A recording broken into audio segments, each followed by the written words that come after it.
বৌদি, যাকে দেখতে পাচ্ছ সে কিন্তু তোমার ক্যান্ডিডেটও নয়, আবার হার হাইনেসের ক্যান্ডিডেটও নয়। সে হচ্ছে তোমার ছেলের ক্যান্ডিডেট।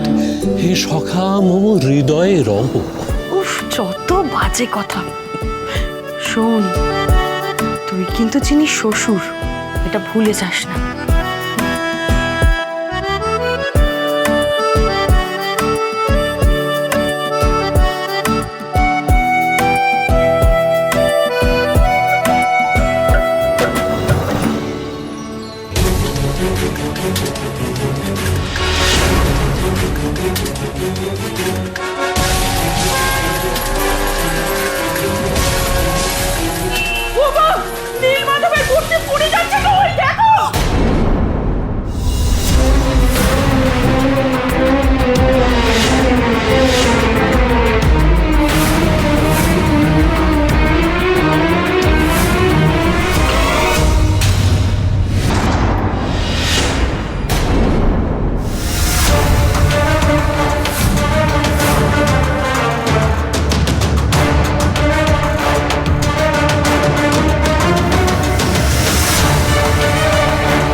সাবধানে সাবধানে।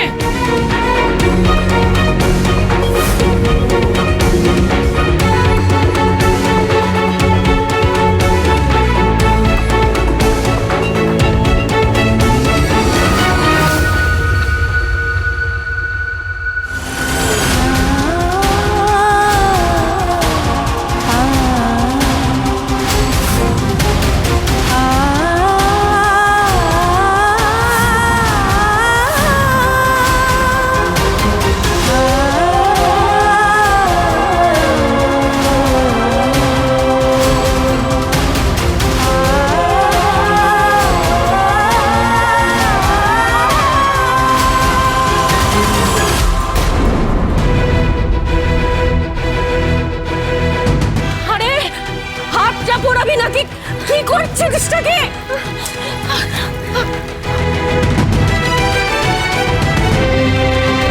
ও মা গো, এ কি অমঙ্গলে কাণ্ড! গাছ ছড়া নাকি আগুন লেগে গেল। বুঝি বাড়িতে নাতির বউ আনলি আর সঙ্গে সঙ্গে একেবারে অনর্থ করছে। ছোট্ট আসনটায় সাপোর্ট দাও, পায়েটা ভেঙে গেছে। ঠাকুরে কিন্তু কিছু হয়নি।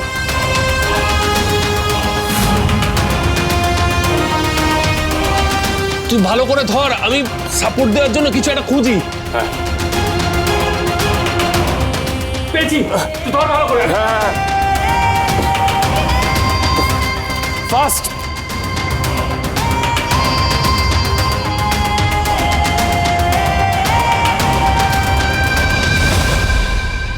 তোর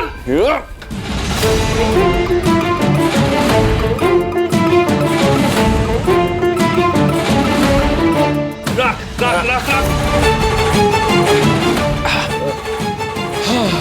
ছোটটা হয়েছে তো?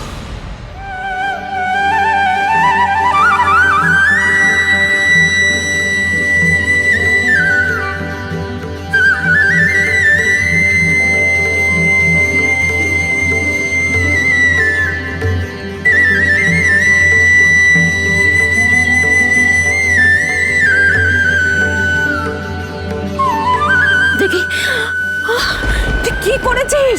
হ্যাঁ, আরে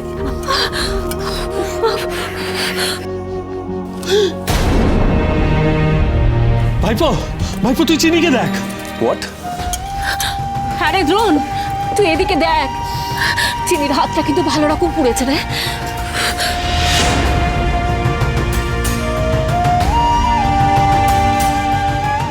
বাহ, এ বাড়িতে নীলমাধবের এত বছরের অধিষ্ঠান, কোনোদিন তো আসন টলেনি।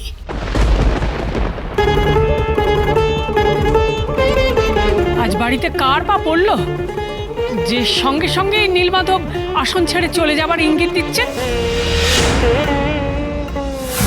ওমা, মাগো, আমার মনে হচ্ছে এটা ঘোর অমঙ্গল। ওই দ্রোণের বউ এই বাড়িতে ওই অমঙ্গল নিয়েই ঢুকেছে, তাই জন্য নীলমাধব বনে এই ইঙ্গিত দিলেন মা। তাছাড়া আর কি?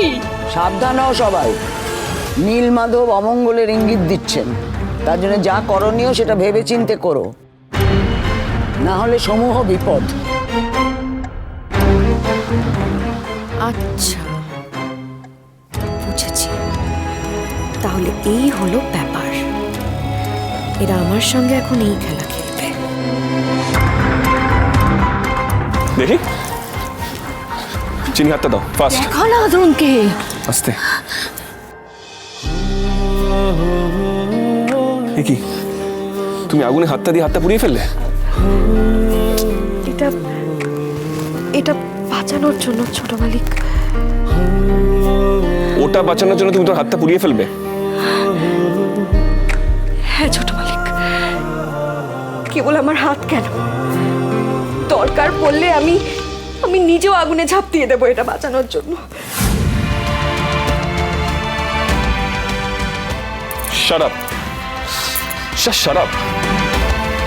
চলো, তোমার হাতে ওষুধ লাগানোর দরকার এখন। না না, তা হয় না ছোট মালিক। এই দ্রোণ, তুই ওর কোনো কথা শুনিস না, ওকে নিয়ে যা তো, নিয়ে যা। চলো। দাদু ভাই, তুমি এটা কি করছো দাদু ভাই? আমি ওর হাতটা পুড়ে গেছে, ওর হাতে ওষুধ লাগানোর দরকার। তাই বলে তুমি ওকে এইভাবে বাড়ির ভেতরে নিয়ে ঢুকে পড়বে? চৌধুরী বাড়ির বউ বাড়ির ভেতরে ঢুকবে কোনো রকম আচার অনুষ্ঠান ছাড়াই? এই আচার অনুষ্ঠানের থেকে বেশি ইম্পর্টেন্ট ওর হাতে ওষুধ লাগানো। ওসব পরে হবে। না, এগুলো পরে হলে যদি হতো তাহলে শাস্ত্রে এগুলো আগে করার বিধান থাকতো না। একেই তো চিনি এ বাড়িতে পা দিতে না দিতেই যত রকমের অশুভ কাণ্ড ঘটছে। বড় মা, বোঝাই যাচ্ছে নীলমাধবের স্পষ্ট আপত্তি আছে ওর এই বাড়িতে ঢোকার। আসন ছেড়ে উনি চলে যেতে চাইছেন, আর তারপরে তুমি ওকে কোনো নিয়ম কানুন না মেনে ঘরে ঢুকিয়ে নেবে?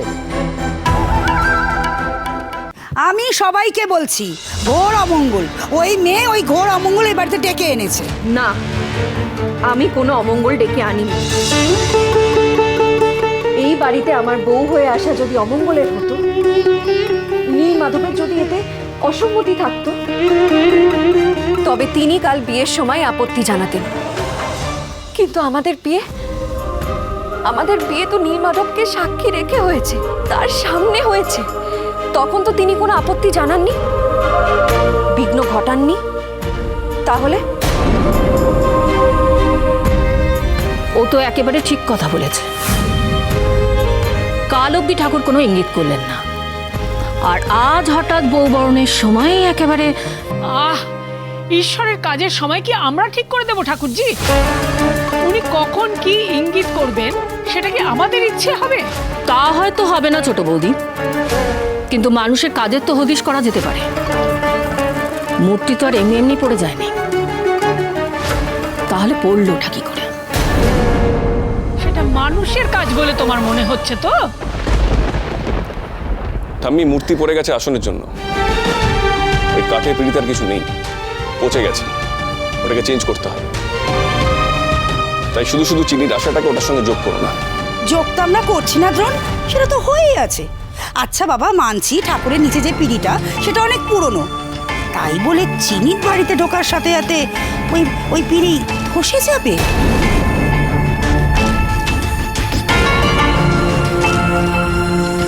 এসব কথা বলে আর কি লাভ? বৌমা, তুমি নিজের হাতে নিজের সংসারটাকে ছাড়খাড় করলে। আগ বাড়িয়ে ওই অপয়া মেয়েটার সঙ্গে দ্রোণের বিয়ে দিলে, যে বাড়িতে পা রাখার সঙ্গে সঙ্গে সর্বনাশের ইঙ্গিত দিচ্ছে। না জানি দ্রোণের জীবনে আরো কি কি সর্বনাশ ডেকে আনবে মেয়েটা। না না, দ্রোণের কিচ্ছু হবে না, কিচ্ছু হবে না। এইসব কেন বলছেন আপনারা? ঠাম্মি, পিসিমণি, একই কথা বারবার কেন বলছো? এটা তো চিনির দোষ নয়, ওর দোষ কি করে হয়?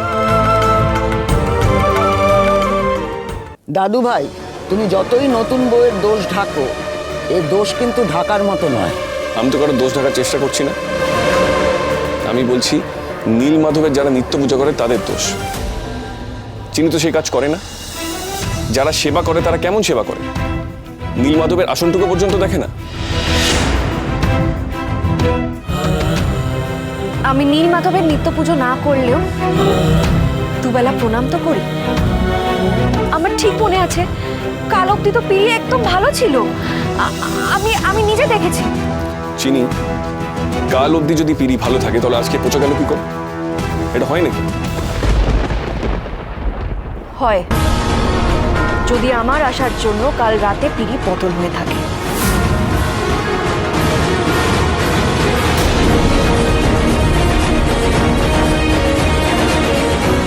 বারে মেয়ে, শুরুতেই বুঝেছিলাম এই মেয়ে বড় শক্ত মাটি। হেমাঙ্গিনী চৌধুরী চাইলেই আঁচড় দিতে পারবে না। এইবার সত্যি খেলাটা জমবে।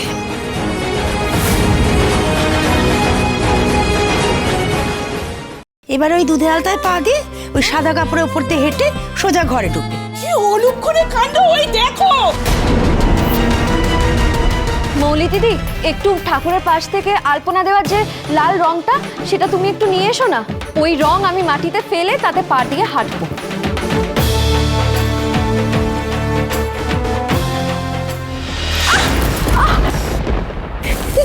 ছোট মালিক, কি হচ্ছে কি সকলের সামনে? নামা ওকে। আমি একজন ডক্টর, আর এই মুহূর্তেও আমার পেশেন্ট। ওকে ওপরে নিয়ে গিয়ে চেক আপ করতে হবে। মন যে বলে চিনি চিনি